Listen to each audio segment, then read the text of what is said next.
una de las cosas que de alguna manera, está bonito ese amarillo, me gusta. Vamos a hacer, después de haber entendido qué es, eh, quién es Dios, y estamos trabajando en eso, y pienso que este año ha sido un año para entender quién es Dios y verlo, y verlo de esa forma, ¿verdad? Ver a Dios en nuestras vidas y definitivamente entender qué es la Trinidad, qué es el pacto de redención, por qué en el cielo hubo un plan desde antes de la creación del mundo, quién es la Trinidad, por qué la palabra Trinidad no aparece en la Biblia. Todo eso es lo que hemos visto. Finalmente dimos un rumbo y llegamos a entender, por lo menos tratar de analizar los versículos para que entender, repito, me parece a mí que estas pinceladas no pueden tener rango de enseñanza, tienen rango de reflexión conjunta, y lo que pretenden es de forma sistemática tratar de ver la palabra que nos está afectando. Entonces, esta mañana vamos a hablar de la providencia de Dios. Providencia de Dios. Es una palabra rara, es una palabra que no aparece en la Biblia, pero que la vamos a entender dentro de la realidad que de alguna forma es muy evidente, la providencia de Dios. Recordemos que la palabra resume todo de una manera sencilla. Libro de Nehemías, capítulo 9, verso 6, dice: solo tú eres el Señor. Y ya empieza ahí a enseñarnos un montón de cosas. O sea, no hay otra cosa que se pueda que tomar el papel de Dios o de enseñorearse de nuestra vida, y si algo es así, está mal. Solo tú eres Señor. Y Nehemías de una vez empieza enseñando qué es lo que hace Nehemías: enseñar. Tú has hecho los cielos. Y los cielos, dice, tú has hecho los cielos. Y los cielos de los cielos con todas sus estrellas. Todo lo has hecho tú. Tú le has dado vida a todo lo que has creado. Entonces vean cómo se va subordinando una cosa a la otra, y cómo va diciendo cualquier cosa en la extensión de lo que usted quiera ver, ¿verdad? Vi que descubrieron ahora una constelación de no sé cuánto, la N no sé qué, 23-.5. Ok, ahí está. Esos son los cielos de los cielos, los hizo el Señor. Tú le das vida a todo lo creado, la tierra y el mar con todo lo que hay en ellos. Entonces tenemos dos elementos. El elemento de propiedad. ¿Quién es el dueño de todo? Dios. ¿Quién es el creador de todo? Ahí está, Él es el creador. Pero también dice que Él es el que sostiene todo. Él es el que da la vida. Por eso, dice, por eso te adoran los ejércitos de los cielos. Esa expresión de los ejércitos hace alusión a todo aquel ángeles y hermanos que han muerto y están delante del Señor, todos que han servido y sirven al Señor. Es una expresión bellísima, sumamente extraordinaria. Los ejércitos del cielo. Se está refiriendo a ángeles,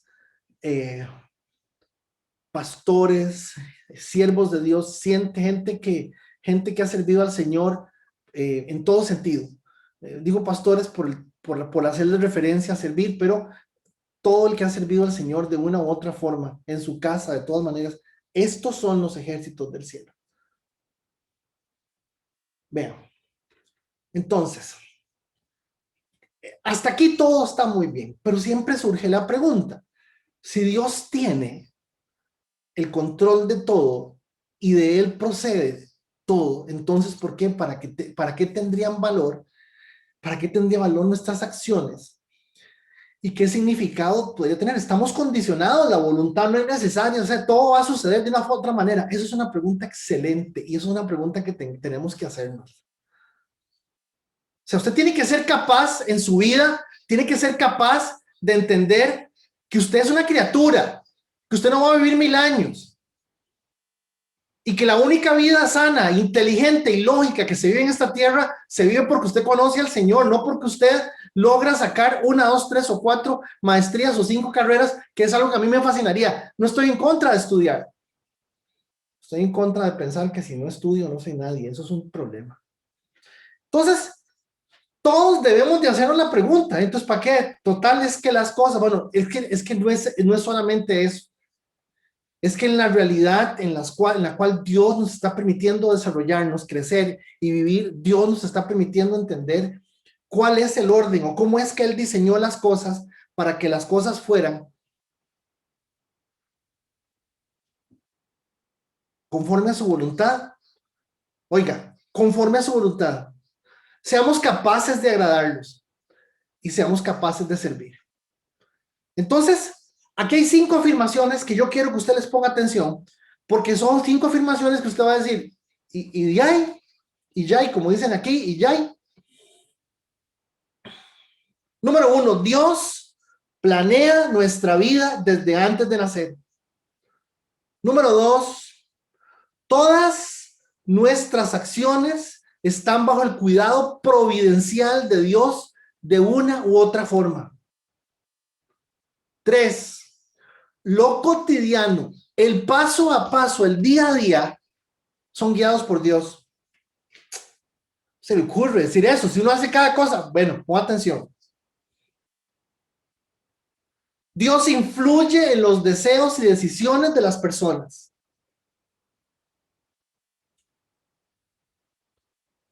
El talento, la habilidad, la capacidad, Dios nos la ha dado. Entonces, si bien es cierto, estas afirmaciones son muy lindas, y estamos hablando de la Biblia, uno dice amén, claro que sí, así es, pero genuinamente el corazón de todo, nuestro corazón, dice la Biblia, está en contra de estas 5 cosas. Dios planea, yo no planeé nada, yo quiero hacer mi vida y que Dios me ayude. Me estoy dando a entender. Yo quiero hacer mi vida, yo quiero lograr mis cosas, yo quiero alcanzar mis metas y que Dios me ayude y que Dios me dé la plata y que Dios me dé la salud y que Dios me permita llegar. Y así cada una, todas nuestras acciones están bajo el cuidado providencial de Dios de una u otra forma. No, o sea, tampoco es así, es que no todo es religión, no todo es Biblia. Alguien dijo una vez y me comentó un hermano, una hermana de la iglesia me decía que alguien le había dicho, no todo es Dios, no todo es la Biblia, no todo es la iglesia. Y esas expresiones nos dicen, hermanos, que definitivamente la persona dista mucho de la realidad de lo que Dios quiere hacer. Entonces ahí tenemos cinco afirmaciones que tienen que producir en nosotros esto. Número 1, darnos cuenta que naturalmente nuestro corazón se opone a esto. De hecho, estamos esta mañana aquí juntos entendiendo esto para poder tratar de alguna forma de aprender y decirle al corazón, como le decía David, corazón, ve, haga caso. Alma mía, alaba al Señor. Vea, sométase a esto. Esto es de esta manera. Deje de estarse engañando. La realidad es esta. Número 2, podamos esta mañana reflexionar sobre el tema de la provisión de Dios. Perdón.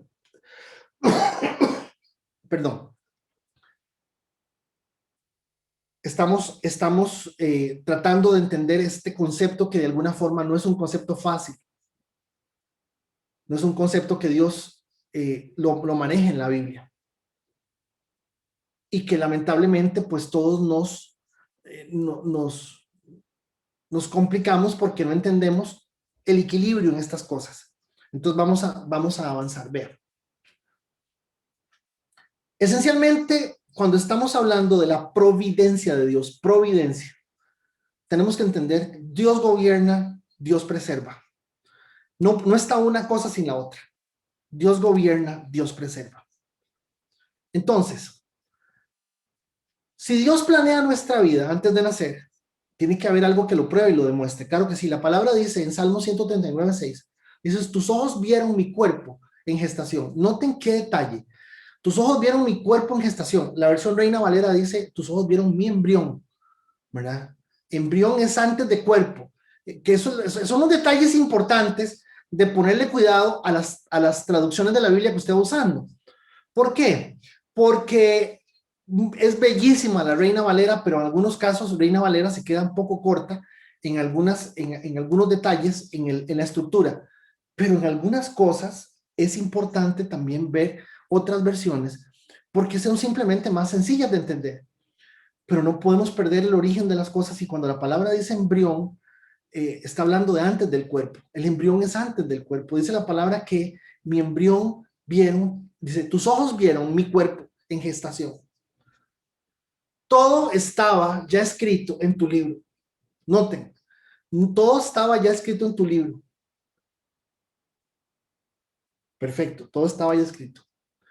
Todos mis días se estaban, oigan, mis días se estaban diseñando, aunque no existía uno solo de ellos. Aunque no existía uno solo de ellos. Ven qué interesante, esto es interesantísimo. Dios tiene todo ya escrito y sabe cómo son las cosas y cómo van a ser las cosas. Les adelanto algo, ya hay gente pensando, o sea que yo tuve que haber estudiado, yo tuve que haber puesto una finca y no haber estudiado, no.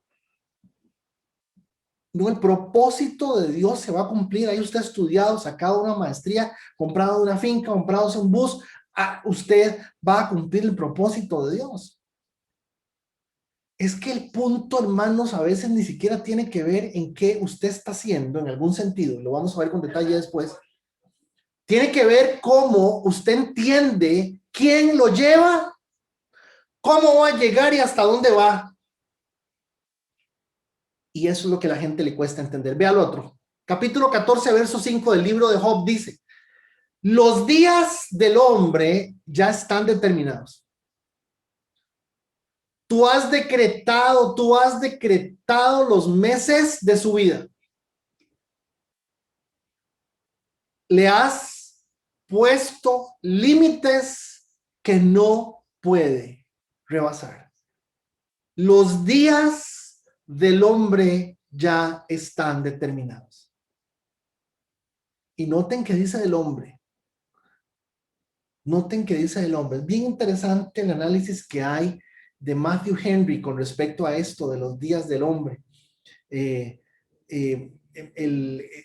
un autor escocés que dice que esta expresión únicamente aplica para la gente no salva.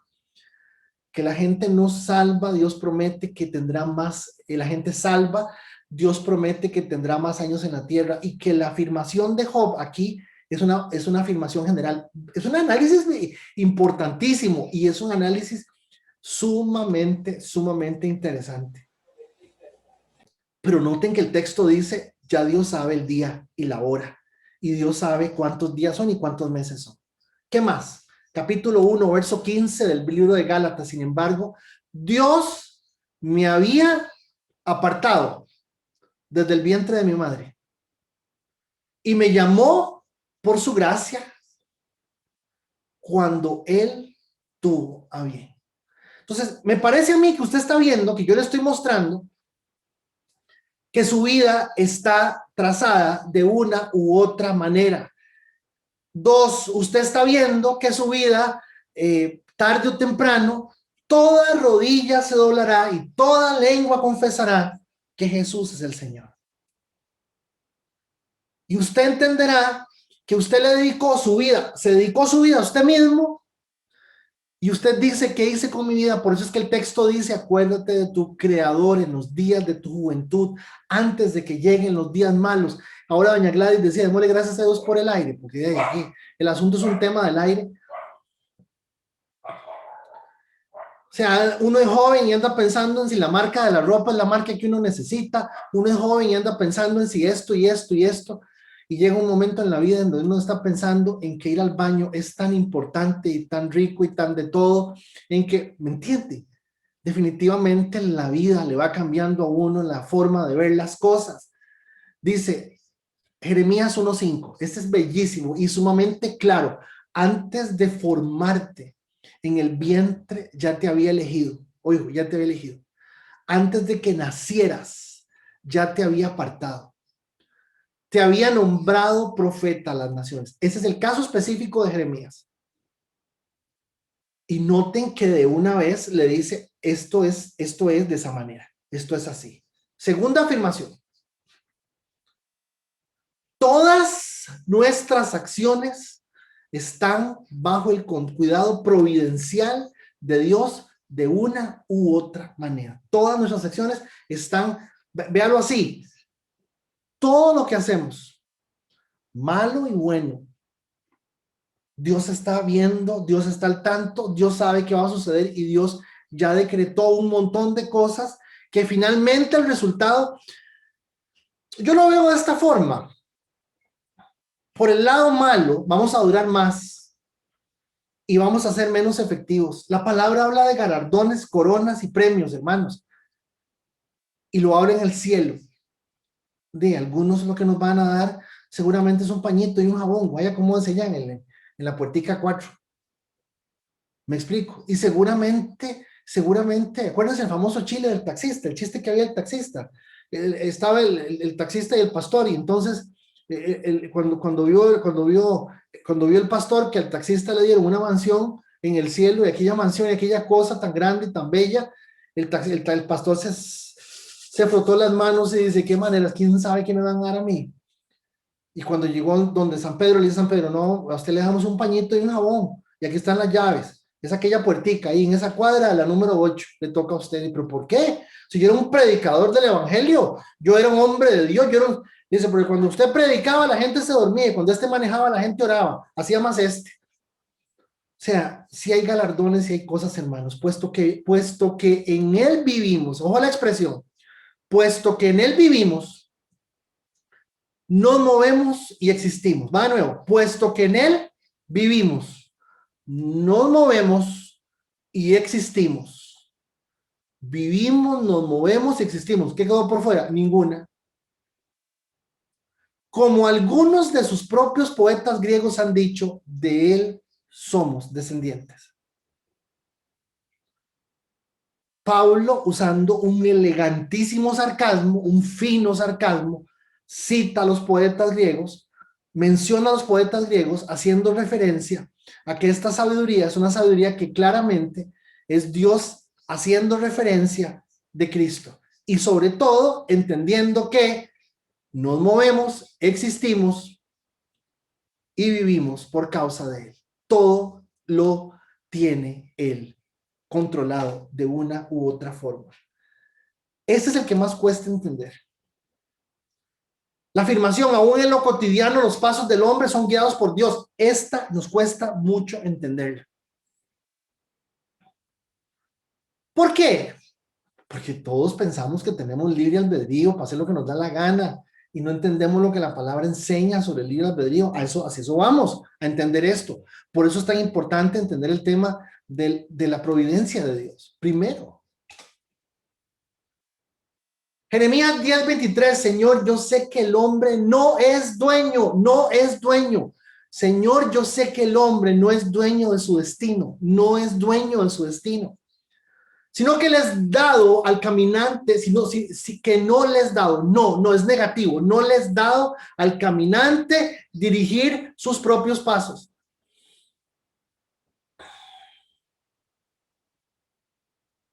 ¿Qué vemos ahí? Que Jeremías inicia, Señor, yo sé. O sea, ¿cómo llegó Jeremías a ese convencimiento? A mí lo que me pica es eso. A mí lo que me inquieta es eso. Estamos al aire, Paulita. Sí, correcto. Sí. Sí. Me pasaron un mensaje y vi un mensajillo que decía que se cayó el sonido. No, en ningún momento. Al menos por acá te he escuchado bien. ¿Cómo llega Jeremías a ese convencimiento? Yo ya tengo claro el mensaje. ¿Cómo llega Jeremías a decir, Señor, yo sé? sea, hermanos, me están captando. ¿Cómo llega Jeremías? ¿Cómo llega Jeremías a ese nivel? O sea, repito, el tema de Señor, el hombre no es dueño de su destino, que no les dado al caminante, estoy claro, está bien. Pero ¿cómo es que Jeremías sí llegó ahí? A mí eso Fede, me... Sí, adelante. se corta un poquito la pantalla, creo que se abrió algo ahí como a un ladito. Ah, Se no, ve sí, como sí, la sí, sí. mitad. Ujú. Listo.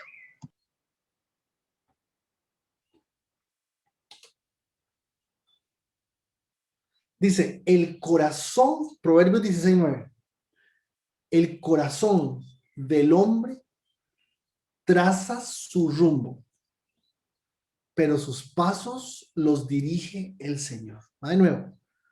El corazón del hombre. ¿Y por qué dice el corazón? Porque uno se la tira en puros sueños, hermano. Yo voy a hacer y voy a ir, voy a tener. Pero sus pasos los dirige el Señor. Vean qué interesante este. Muy interesante. Realmente es bastante, bastante interesante. Otro elemento que le tenemos también, le tenemos el tema del éxito. ¿Qué es éxito? ¿Cómo se logra? ¿Cómo se alcanza? Bueno, lo que la palabra dice es otra cosa. Salmo 75:6, y tengo que reconocer, hermanos, en mi vida le había puesto atención. No me acuerdo si lo había leído. Y no me acuerdo si habiéndolo leído le puse atención a esto. La exaltación, ojo, la exaltación. ¿Por qué dice exaltación? Dice exaltación porque ese es un momento que el hombre, el ser humano busca. Que le digan a uno, si uno está gordo, que digan que está delgado, uy, qué bárbara, gracias, qué bárbaro, muchas gracias. Que le digan a uno que esté repuesto lo ven, después de uno estuvo tirado un cama hecho leña, uno lo agradece. Que le digan a uno que qué bien lo hizo, qué bien le quedó, qué bueno le quedó, qué rico le quedó, uno dice, uy, ¿cómo me complace agradarle? Hermanos, la exaltación no viene del oriente, ni de San Ramón, ni del occidente. La exaltación no viene ni del oriente, ni del occidente, ni del sur. 75:7, sino que es Dios el que juzga. Vean qué profundidad. Dice que Dios considera lo que yo estoy haciendo también, y Él dice, y para usted está bien, pero para mí no. Dígame, hermano, si no está eso profundo y genial. Es que está genial. Sino que es Dios el que juzga. Y esto me llega a mí. A unos humilla y a otros exalta. A unos humilla y a otros exalta. Si el éxito de nuestra vida está en manos de Dios. Bueno, la exaltación, ese momento en que nos dicen felicidades, bueno, qué maneras, qué gordo más simpático. Qué excelente profesor es usted. Quiere decir, hermanos, que cuando nos humillan y nos dicen, usted es esto, usted hizo esto, usted es aquí, usted dijo esto, y nos están humillando, y yo me siento humillado porque el criterio de humillación es un criterio personal que yo asumo de forma personal.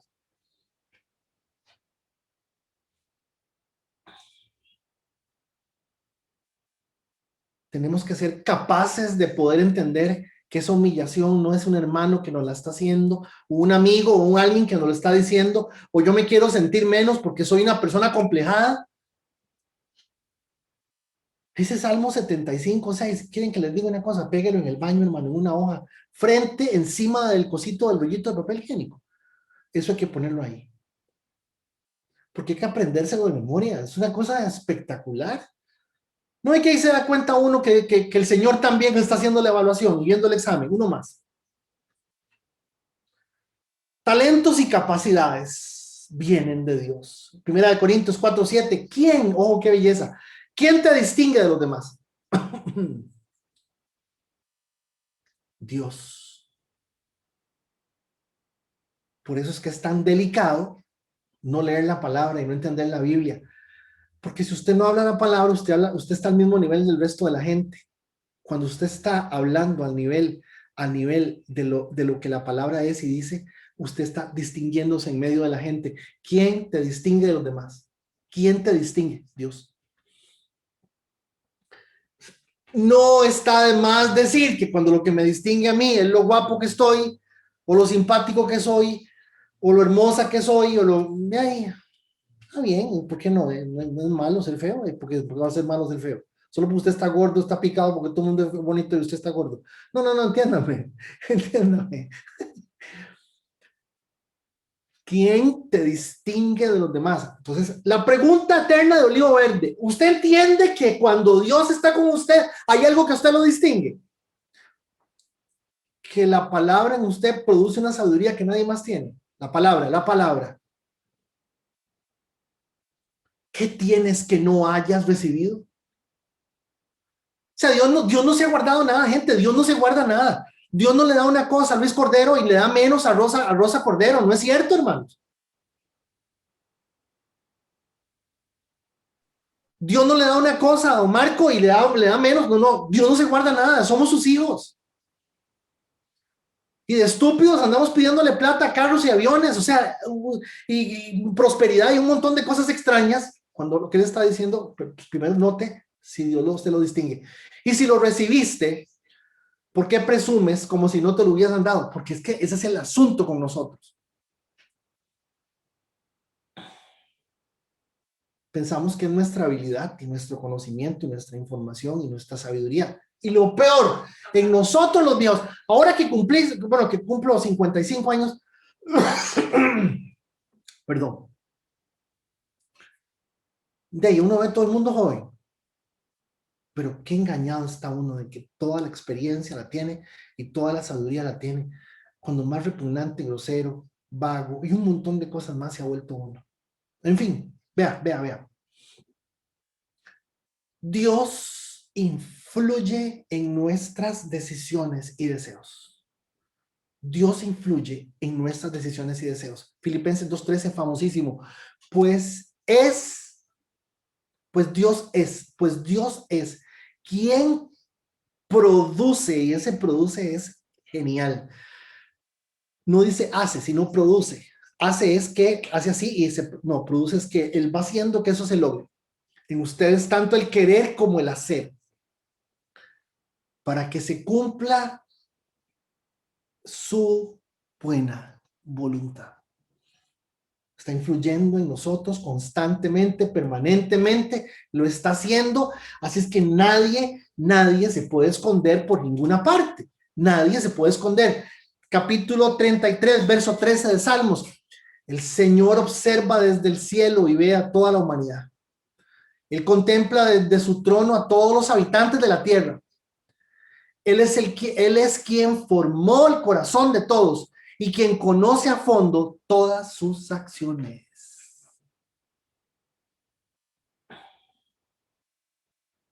¿Cómo la ven? Interesante, ¿verdad? Es interesante. Estamos hablando esta mañana no sobre la provisión de Dios. Estamos hablando esta mañana de la providencia de Dios. Providencia de Dios es la participación de Dios en todas las cosas creadas. Su participación, su presencia, su todo. A ver, ¿por qué no quise tocar el tema de la provisión? Porque es muy fácil explicar que parte de la providencia de Dios es cuando le decimos al Señor, el pan nuestro de cada día, dánoslo hoy. Y gracias a Dios, ya algunos desayunaron, ya van a almorzar. Es cierto. Sí estamos hablando de la provisión que está dentro de la providencia de Dios. Pero la providencia de Dios genuinamente produce esto. Vea. La providencia de Dios mantiene las cosas con las propiedades con las cuales Él las creó. Vean, un teléfono celular, por ejemplo. es una manifestación de la providencia de Dios. ¿Qué? Los teléfonos celulares usan piedras de cuarzo o de oro en un porcentaje mínimo, pero es lo que sirve para poder establecer los mejores sistemas de comunicación, el cuarzo, el oro, el paladio, no me acuerdo qué otro mineral. Hermanos, imagínense ustedes, usted se monta su carro, o se monta un carro y usted sabe que el carro va a caminar por la gasolina que mantiene sus propiedades. La gasolina no se deshace, o sea, el papel que tengo aquí donde tengo mis notas no se está convirtiendo en aquí, o sea, puedo confiar en que voy a estar aquí parado y eso va a continuar siendo el papel que yo busqué porque mantiene sus propiedades. Los hijos de Dios, escúcheme, Dios va a hacer que las propiedades originales que Él ha puesto de Él en nosotros se mantengan en nosotros para que no se deforme ni se degenere su proyecto en nosotros. ¿Qué más? Número 2. Está integrado en la cooperación de todas las cosas, dirigiendo de una u otra manera. Dios está integrado, cooperando, haciendo que todo mantenga las propiedades para que logren el fin de su creación. Y número 3, todo cumple el propósito para lo que fue creado. Absolutamente todo.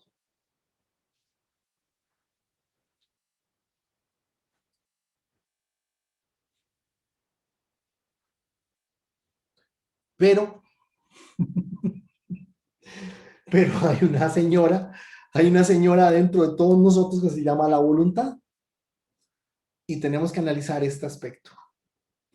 Tenemos que analizar esto. Tenemos que darnos cuenta que hay un pero enorme con respecto a todo esto. Espero que esta reflexión sobre estos textos nos hagan entender que la providencia de Dios es una realidad que está siempre en nosotros. Es más evidente la providencia de Dios en nosotros que la suerte. Mucho más evidente. Es más clara la providencia de Dios en nosotros que la suerte, hermanos. Pero cuesta entender ese tipo de cosas. Cuesta mucho entenderlo y sobre todo cuesta mucho poderlo ver de una forma en donde decimos,